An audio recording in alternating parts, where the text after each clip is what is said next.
Good evening mga mamshis, mga beshies, mga ladies in red, at yung matanda sa bata. Dito naman tayo sa divination talk natin at salamat sa mga taong naging way na tuloy-tuloy itong talk natin. Okay, ito palagi ginagawa natin, nag-disclaimer tayo para para makuha ng iba yung reason bakit ginagawa natin talk natin. Disclaimer, walang legal, psychological at therapy service na ginagawa tayo. So, pag yan yung cancer nyo, hindi po ito bagay na venue. At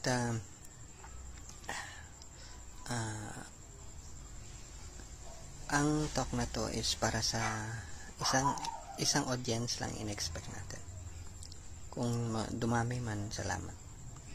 Isang mamshi, ibig sabihin na mamshi, may isang anak. At least isang anak. Mga beshies, mga ladies in red, ate, matanda at saka bata. Kayo po yung audience nito. Okay, kung may mga lalaki mo dyan, thank you. Pang high school ito, kaya talk ang tawag natin dito. Kasi isa lang yung direksyon ng usapan dito, ako at saka kayo. Kung may chance kayo, mag-message kayo, magtanong kayo sa akin. Excuse me.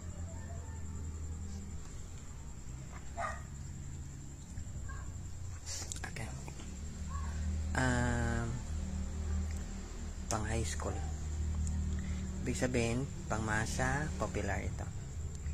Yung mga may matataas na kaalaman dyan, baka iba yung hinahanap nyo. Pang high school lang po ito. Ibig sabihin na kayo po is mga matatalino, independent learner. Sex law connection tayo. Ibig sabihin, malamang alam niya na yung sinasabi ko. Okay. Dumaan na kayo sa ganitong stage. Okay. So, ang paikot-ikot lang yung topic natin. May ina-extend natin minsan sa alchemy ito.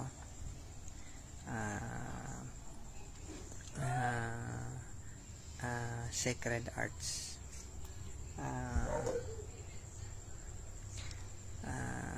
Kasama dito yung metaphysics, yung study sa metaphysical Bible, Vashtu, Feng Shui, spiritual astrology, at saka mga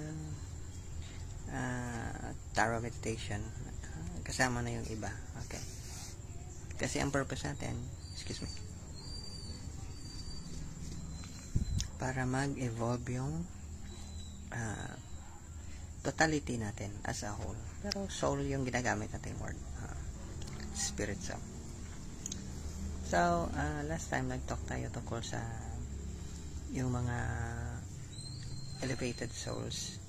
Once na mag-speak yan sila, hindi sila gumagamit ng, alam mo yung galing ka ng academic institutions, mahilig kang magbasa, may nababasa ka mga books, how to persuade people, how to influence people, how to, kung ano pa dyan, how to brainwash people, paano i-budol yung ibang tao.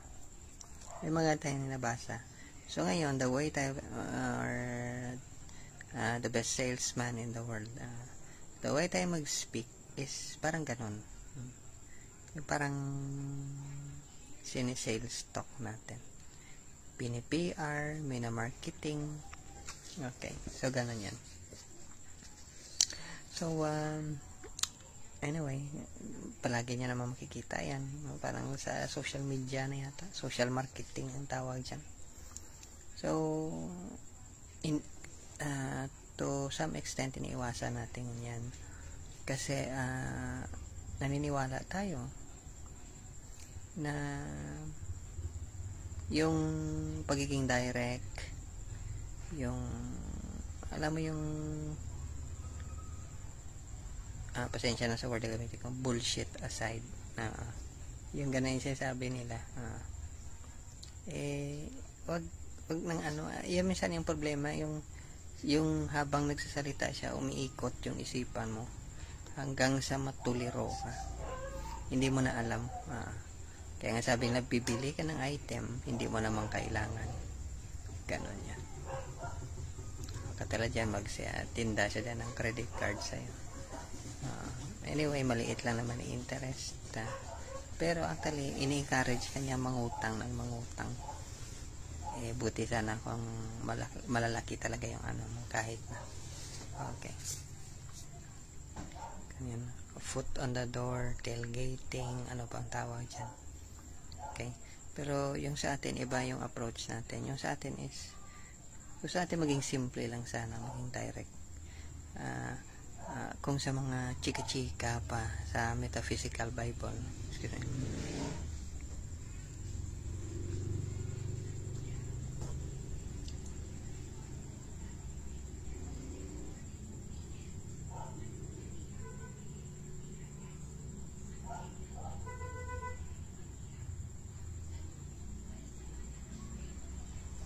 yung chika-chika sa Metaphysical Bible, ganito yan. Yung yes mo, yes. Yung no mo, no. Hindi yung yes mo is no, no mo yes. Tsaka hindi alam ng iba kung yes naman talaga yung sinasabi mo or no.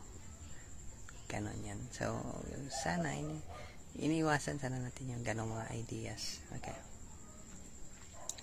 So, katulad sa mga great souls, once na mag-speak yan sila, nagre-resonate sa'yo. Of course, yung mga taong hindi ganon yung flow nila, hindi sila mag-resonate. Ganon yan.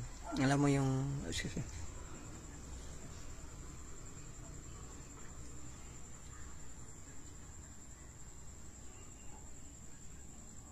okay. Alam mo yung apoy, kailangan niya ng may kakainin siya, gas, may gasolina or ano, tapos tubig yung nilagay mo. Parang ganun, hindi sila compatible. So, ganun din yun. Mga lessons sa Metaphysical Bible, sa mga spiritual writings, magaganda yun sila kasi may mga naging part yun ng life ng mga tao na hindi naman lahat naging successful, pero naging meaningful yung buhay nila. Okay. Of course, pag medyo mataas yung kalaman mo, marami ka makikita ang meaning sa hard sciences. Okay. Sa physics, sa mathematics, sa biology, at saka sa chemistry. Maraming lesson dyan na kailangan mo lang talaga mag-isip para makita mo yung lesson nila. Pero kung hindi, doon ka na lang sa literature, makinig ka sa isang shaman or sa isang druid na kung saan makwentuhan ka niya ng mga stories na mag-lift yung energy sa body mo. So, ganun din yung mga spiritual masters. At so, yung mga sacred writings, naka-design talaga yan para sa mga babae. Ang isa sa mga reason dyan is dahil yung mga babae, sila yung nagde-take care, nagpapalaki ng mga bata. So, magkukwento yan sila. Okay, may mga alam ako mga babaeng kwento. Okay. Nalala ko dati yung ugali. Naghihiling ako magkwento. Parang storyteller ng pamilya. Okay? So, ganun. Pero wala na yan ngayon. Pero maganda yung ganun kasi when you tell stories na transfer mo yung wisdom ng family mo. Of course, hindi yung pinulot sa mga ano.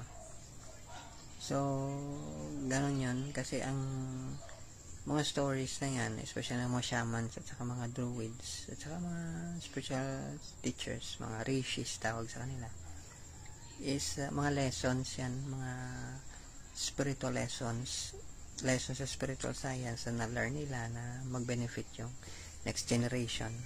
So, yung mga families na develop sila, na purify sila yung sa ika-4th generation na purify sila yung mga family na very conscientious. Ibig sabihin, sinusunod talaga nila yung purificatory process. Ibig sabihin yan is nare-retain nila yung collective consciousness, na pag-lift yung consciousness nila. Walang, kung sa mga ibang sa kasabihan pa, no bullshit na mga understanding sa spirituality. Walang, alam mo yung ganon, kasi yung iba dyan is ano lang yan, chika-chika lang. Wala ka actually. After a while yan, parang yung drugs, after a while, wala na. So, hindi ganon yung So, dapat mataas. Kaya nga sabi nila, yung pinakamataas na opioids dun sa loob ng katawan ng isang tao. Kailangan alam mo paano i-channel yan. So, yun yung channel lang iba. So, sa alchemy, gold pill, philosopher's stone, which sa heart ng lotus yan, petals, 8 petaled lotus or 9 petaled lotus, sa heart nyo yan. So, ang tiniteach or tinuturo ng lahat ng ulitin ko, ng lahat ng spiritual teaching, spiritual science is immortality. So, one way na ma-preserve yung immortality is by stories, storytelling. Yan yung power ng mga shaman talaga at saka ng mga druids. Kasi once na mag-tell sa ng stories, nag-activate yung energy centers ng katawan. Nabubuhay ulit siya. Tapos, yung dahil sa, immortality yung tinuturo ng lahat ng spiritual teachings. At saka, ulitin ko, ma-preserve yan kapag yung family mismo is nape-preserve nila yung traditions. Tradition, hindi yung external tradition na preserve nila yung collective unconscious. Ibig sabihin, nagsha-shadow work lahat ng members ng family. Hindi sila tipong araw na nagtagsimba. Isimba tayo. Araw na pag-worship tayo. Okay. Hindi ganon. Hindi ganon yung Yung mga externals yan, may useful din yan. Kasi parang instead na mahiga ka na lang palagi, matulog ka na matulog dyan, is may activity yung katawan mo. Okay.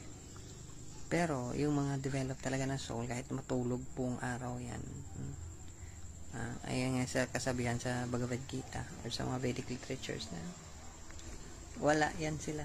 Tingin mo lang sa kanila may sila ginagawa. Pero yan, ibang klase yung conscious level ng consciousness nila. Iba sila. Sila yung mga tipong kung sa standard pa ng world, mga madmen sila. Excuse me.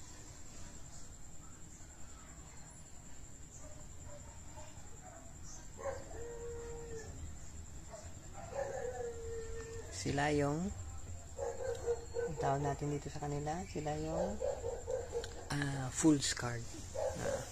Sila yung fool's card. Of course,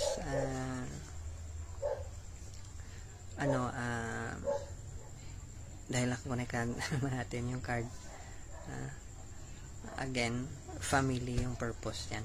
I-establish yung family. So, lahat ng mga techniques, mga methods is para sa family. Or may sa school, may education regarding sa portion ng family, sex education, pero wala yan. Lang yun, marketing yun ng mga businesses. Hindi yun talaga.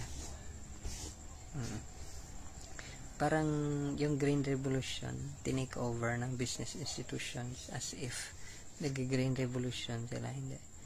Hindi tandaan niyo, Ma'am Shiba, she's like this na rin, dati matanda sa kabata. Yung spiritual practice, hindi for profit, hindi pinagpeperahan yan. Walang mukhang pera sa mga spiritual practitioner. Hindi nila priority yung pera. So ngayon, kung pabigat yung pera sa organization, there is something wrong sa practice. There is something sa practice. Katulad nito, paano mo ma-introduce yung spiritual practice sa bawat bahay kung gumawa ka ng separate na bahay?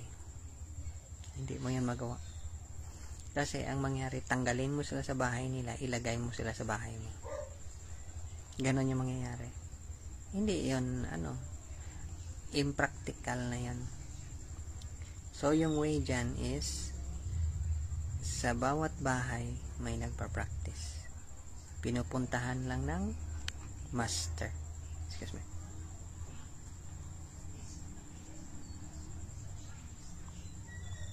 So, yun yung naging medyo off na practice. Kasi akala ng iba, kunin, ang, alam mo yung kung ano sa military practice yan.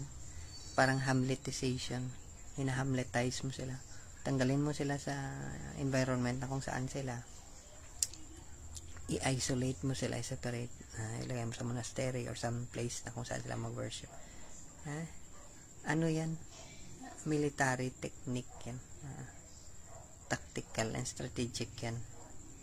Hindi yun. Ang spiritual practice dapat sa loob ng bahay. Hindi mo sila kukunin. I-place mo sila sa tamang place. Ang only justification na tanggalin mo yung isang tao sa place niya, i-isolate mo siya. Kasi sa brainwashing gano'n yung ina-isolate mo. Is para makuha mo talaga yung loyalty or devotion ng isang tao. Tanggalin mo siya sa place niya, ilagay mo siya sa place mo. Alam mo kung anong disadvantage yan? Disconnected siya sa world. Once disconnected yung isang tao, hindi siya maka-adapt ng maayos. So, ibalik mo siya sa world niya or babalik siya sa world niya without preparation. Lalong nasira yung practice niya. Ganon yan. So, ang tawag doon is childish na pag-iisip. Sa communist practice, ang tawag doon is infantile, pangbata na pag-iisip. Di mo pwedeng tanggalin. Kung gusto mo, doon mo siya ipapractice sa bahay niya. Kaya lang, dahil may halong propaganda, may halong marketing, may halong business yung mga spiritual at saka religious practice. Kaya ganun yung nangyari. Maladaptive actually yung mga tao. Instead na mag-succeed sila, naging maladaptive at saka based sa kung basihan natin yung mga military works ng mga writings, impractical yung mga ganong klaseng idea. Hindi yung mag-last. Kaya ang mangyayari dyan, may clash mismo sa loob ng organization, religious or spiritual. Kasi ang isa sa mga pressure dyan is finances. Ganon yan. Finances, personal space, yung justification ng iba, renunciation. Whether you like it or not, mag-renounce ka, mamamatay ka rin. So, saan ka pa mag-prepare ng time of death mo? Sa ibang place or sa place mismo ng family mo? Sabi nila, kailangan i-isolate kasi dangerous yung circumstance. Ano yung justification sa danger? Edi kung epidemic or pandemic yan, edi tatanggalin na natin lahat ng tao, gibain natin lahat ng property nila, gagawa tayo ng isang colossal na bahay, ilagay natin lahat ng tao doon. Parang ginawa ni Noah's Ark. Pero to think of it, sa story ni Noah, ilan-ilan lang yun yung pinili na makasakay sa Noah's Ark. Hindi lahat. So na perish daw yung iba. Excuse me.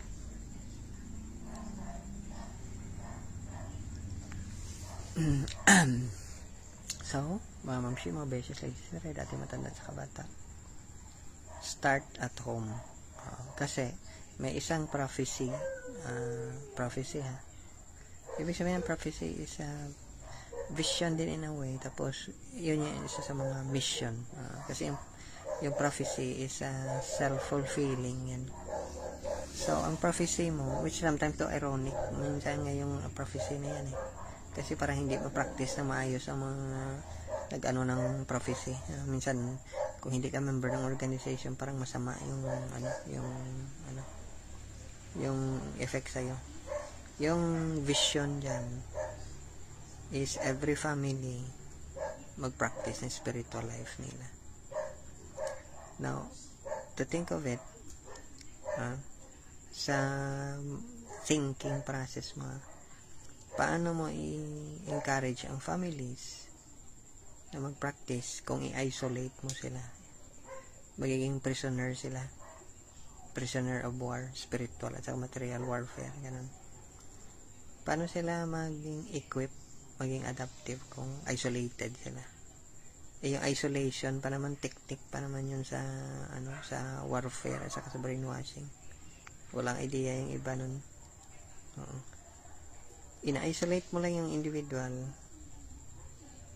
para makafocus siya,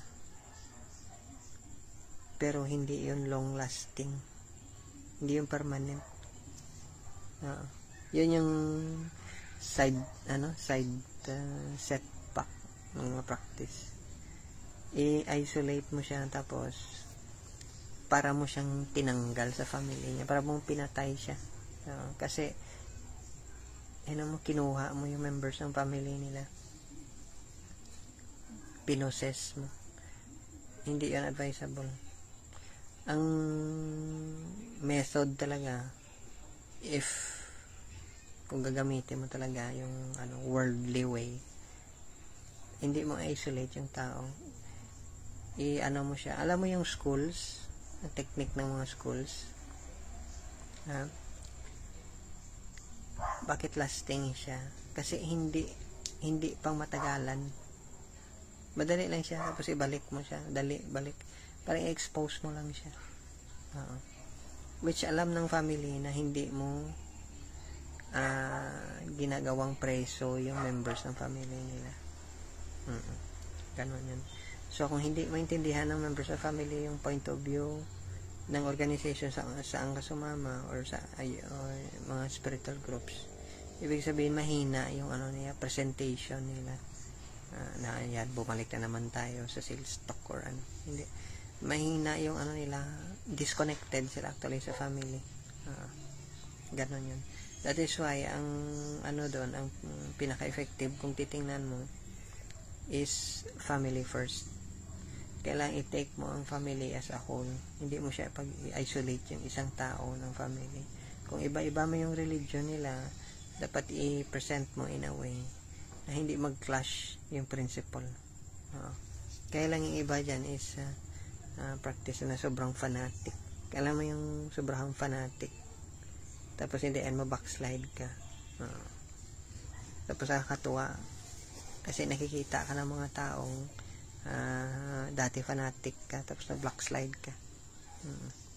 Yung nakakatuwa, yung alam mo andyan ka sa loob, in-expect nila quality yung mo, biglang nakita nila yung gross na karakter mo, mababang karakter mo sa person.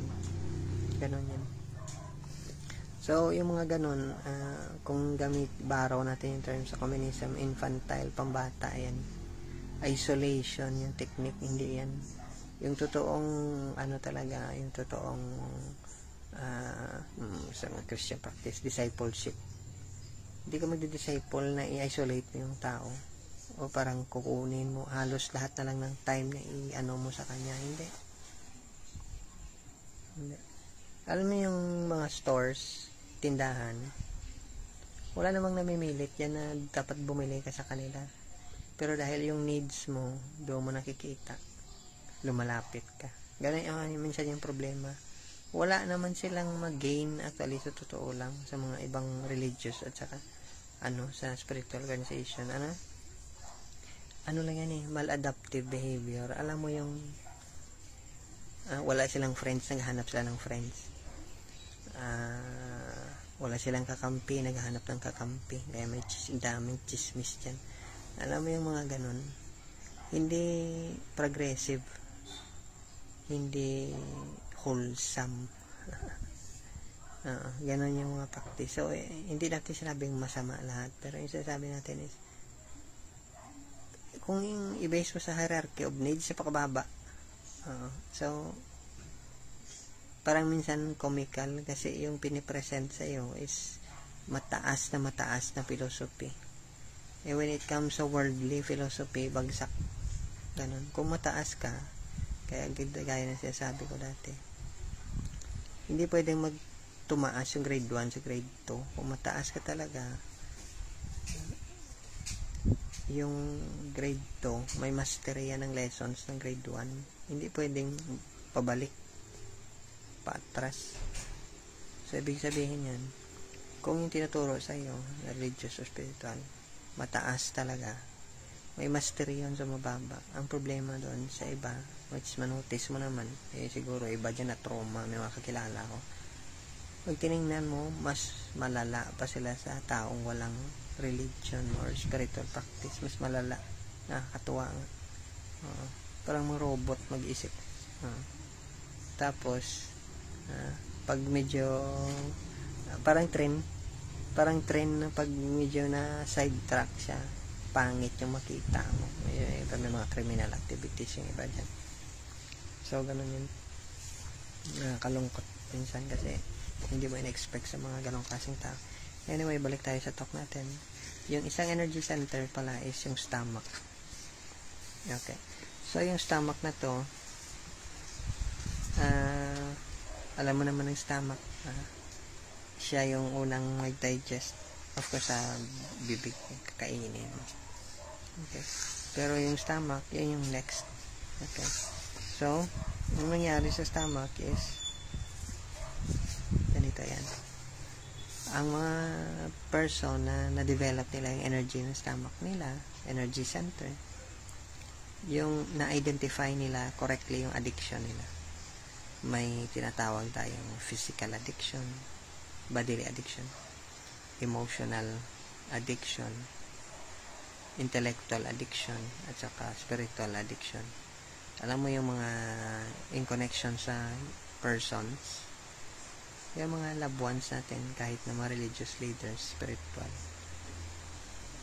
yung sentiment natin sa kanila, magiging spiritual, maging emotional addiction yan later on. Alam mo yung dati yung mga sapatos ng mga babies, mga medyas, mga damit, sentimental value, pero actually addiction yan. Addiction na high ka every time makita mo. So, gano'n yan. Napakahirap mag-practice ng detachment actually. So, yung mga develop yung stomach nila is nagagamit nila yung addiction nila sa benefit ng ibang para sa ibang tao. Instead na kasi yung addiction actually vampiric energy yan. Medyo na makita mo dyan na kapo sa social media, mga vampires lang. Yung hindi na alam, addiction mo is vampire. Addiction mo sa isang habit. Yung habit na yan, hindi healthy. Inuulit-ulit mo. Addiction yan. Ang only habit na healthy is hindi addictive na habit. Okay. Kumakain ka to preserve yung physicality mo para makapag-practice ka na maayos. Doon ka sa master game, mating game, because gusto mo i-refine yung emotional at saka intellectual side mo. Alam mo yung nangungoleksyon ka ng libro. Ganon din ako dati. Tapos hindi mo naman binabasa kasi nagustuhan mo lang. Pero ngayon iba na ako. I-dispose ko siya after ma-learn ko yung material. Iniiwan ko na nga minsan yung iba. So, ganun yun. So, ang mga taong develop yung energy center ng stomach nila, lahat ng addiction or codependency, na-cut nila yan. Sa makat nila, china-channel nila. Instead na papunta sa kanila, sinasipon nila, nire-release nila sa outside world. So, katulad sinabi ko, yung mga elevated souls na grabe yung power nila. Hindi naman magic may energy sila na very positive. Yun, isa yun sa mga energy na dala nila, yung develop yung stomach energy nila. Kaya katulad start the heart, lungs, intestine, stomach. May mga energy centers yan na nagre-release ng energy. Once na defective yung energy center niyan, harmful yan sa sayo at saka sa ibang tao. So, yung mga developed souls na gawa nilang ma-channel yung energy na instead na black yung na-release na energy, nagiging white or golden yung energy na yan, or ibang color kung kailangan. Okay. or according sa energy center yung color na dala niya. So ganun yun.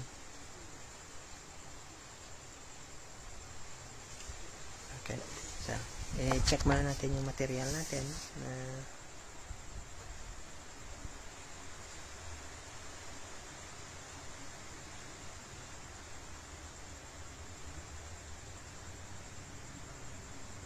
okay. So ito is nagsisik ka dito ngayon, mag-start yung pag-seek mo ng virtue. Lahat ng klaseng virtue is-seek mo. Alam mo yung pagbintangan ka, wala kang, hindi mo naman alam. Okay, very patient ka, tolerant. May mga things na parang gusto mong gawin, pero very prudent ka, maingat ka. Hindi ka cautious na takot ka, hindi, prudent ka lang. Kasi baka yung gawin mo is maka-harm din sa isang tao in the long run. Alam mo yung may mga taong kulang sila sa virtue, tapos pinatulan, pinatos mo, sabi mo. Kaya nakagawa ka ng isang bagay na instead na ma-heal siya, na damage lalo yung isang tao. So, yung prudence doon na yung gagawin mo is hindi maka-harm lalo sa kanya, despite the fact na din harmful yung ginagawa niya. Kasi fina-facilitate mo yung healing process niya. Alam mo yung ibang tao na yung bastos yung bibig, kung ano-ano yung sinasabi, pero ikaw as a person, hindi sa tinotolerate mo, nakikita mo siya as someone na nagtatantrum. So yung reason mo is para ma-heal yung tao, hindi para i-praise ka ng ibang tao na ang dami mong good qualities. Wala yan, hindi yun ang purpose. Ang mo kasi para ma-heal yung katulad yan, kung isolated ka, andun ka sa monastery or andun ka sa somewhere else na holy place or religious center or sa temple o dyan, paano mong facilitate yung healing process ng family mo? Isolated ka, hindi mo ma-heal. So kailangan doon ka sa family mo para ma-heal mo yung wound ng family mo, generational wound. Sino mag-heal yan?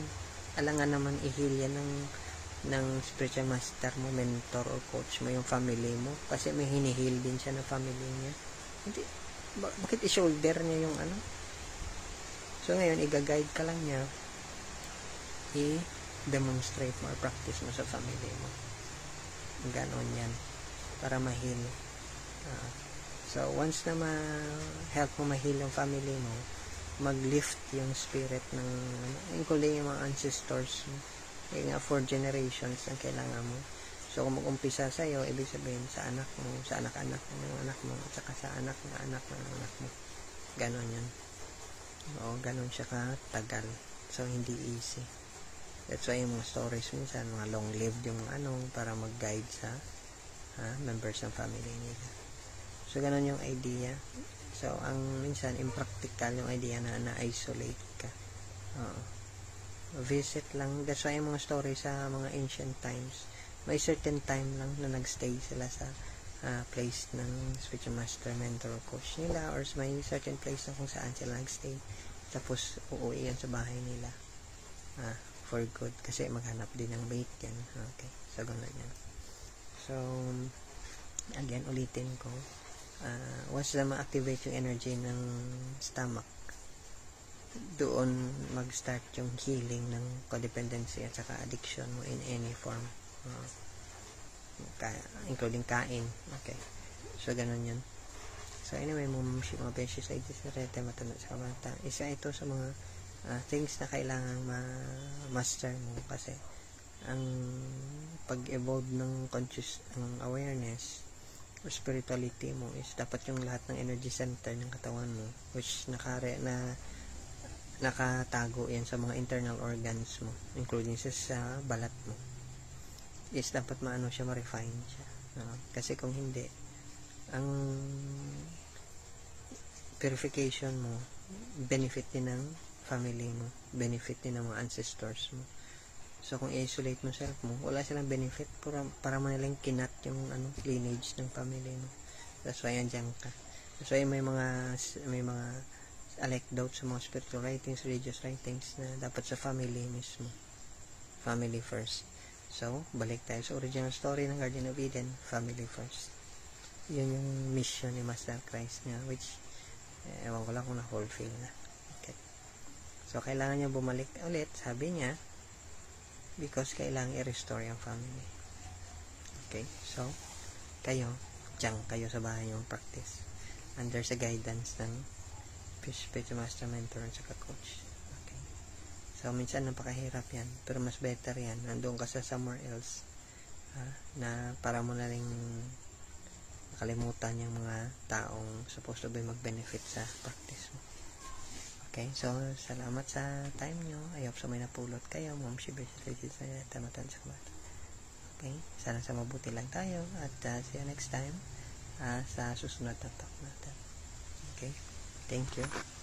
Bye-bye.